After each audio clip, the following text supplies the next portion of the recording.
Prior to commencing our closing ceremonies, we will play a short video produced by Unity Online.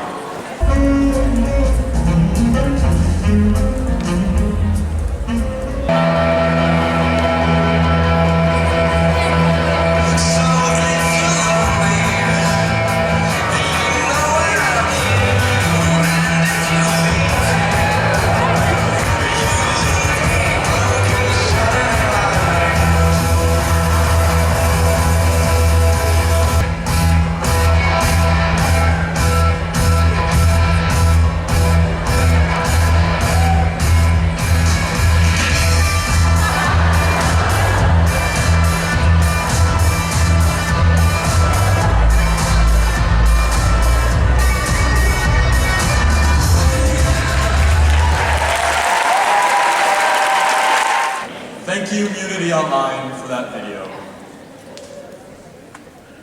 Wow. Esteemed guests, delegates, I would like to welcome you to THIMUN 2016's closing ceremony.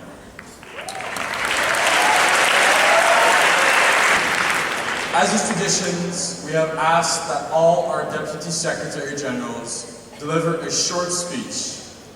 For many of you, this may be your last THIMUN. For many of you, this may be your first THIMUN. 2,517 delegates. Each and every one of you are the key to success. Each and every one of you have gotten one step closer to making the world a better place. Remember that you are all leaders. You are all the future. THIMUN is a memory that we will cherish.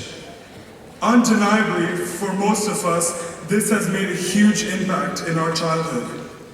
This year, ranging from humorous analogies to the really long resolutions, the intense debates on certain resolutions, or to the dedication of representing their countries, has made the foundation of THIMUN 2016. You delegates have represented international diplomacy, which is crucial for each and every delegate here today. Thank you for trying your level best, and remember, we are all leaders that will make this world a better place. It was an honor to serve as your Deputy Secretary General. Bless up. Remember, dear delegates, that your own resolution succeed is more important than any other. Be leaders, not followers. Act. Don't stare, and I assure you that I will be the first one who shall fight for the winds of change. So I dare to dream, and I know that things will get better after our collective efforts. People in Turkey, Greece, and Italy have taught us a few things. They have taught us that the face of reality is humane. These people have been experiencing one of the greatest crises, but they still dive in the cold waters in order to save the refugees. Difficulties break some men, but make others.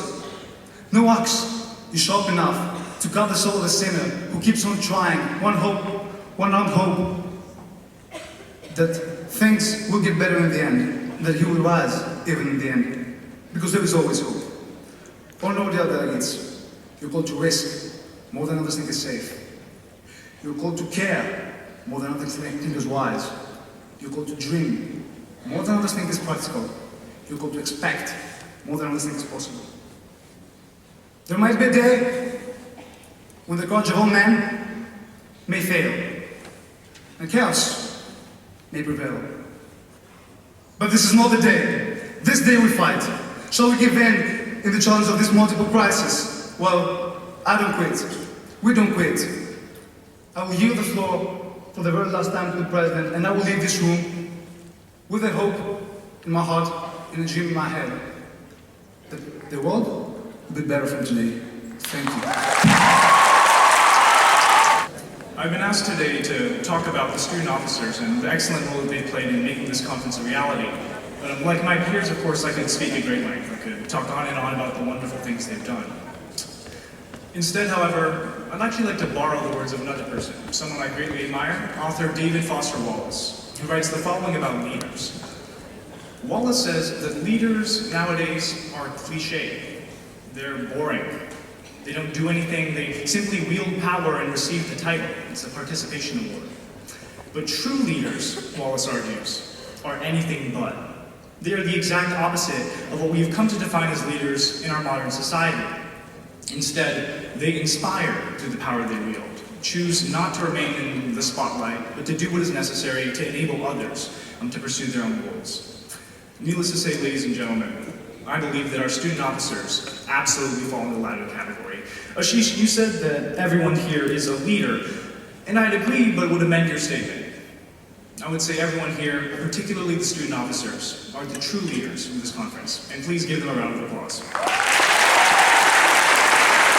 Whether this is your first or your last time, and whether this is your first time chairing or you're only getting started on that path, or whether even you're in the audience right now and might someday end up on this stage, helping to make this conference the true success that it is, I would say that regardless of that, I hope that you can do what we have encouraged you to do, to debate, to continue discussing these issues, even outside of the debate room.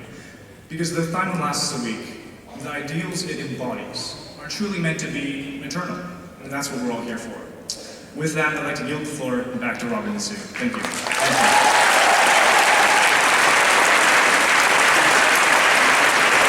I'd now like to call our second to last TSG, Dinch Masad. Dinch, you have the floor.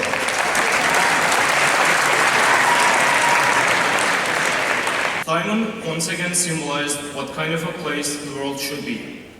The realistic aspect of all the issues and the hard work of all the delegates played a key role to simulate the model United Nations, the United Nations.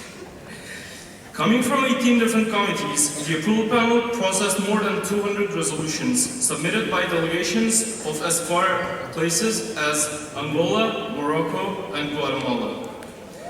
The delegates debated on topics ranging from the legitimacy of military drone operations to combating environmental damages caused by rapid urbanization, closely tied to this year's theme, sustainable urbanization.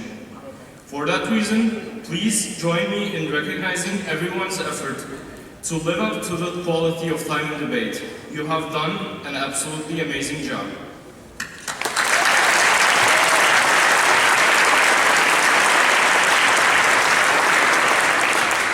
You have, once again, proved what Model United Nations is capable of.